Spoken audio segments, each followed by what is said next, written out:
Assalamualaikum, ketemu lagi dengan Mama Ima. Saat ini kita ada di sebuah pantai. Pantai yang begitu indah dengan deru ombak yang luar biasa. Ada sesuatu makna yang bisa kita ambil. Di sekeliling kita, coba lihat di depan pantai selalu ada yang disebut dengan pohon.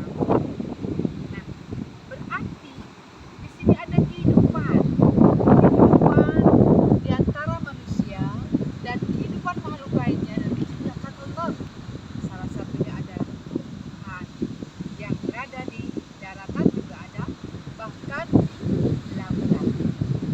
Pernahkah terpikir oleh kita bahwa Sang Khalik menciptakan semua makhluk hidup ini adalah untuk kita pelajari bagaimana yang disebut Sang Khalik yang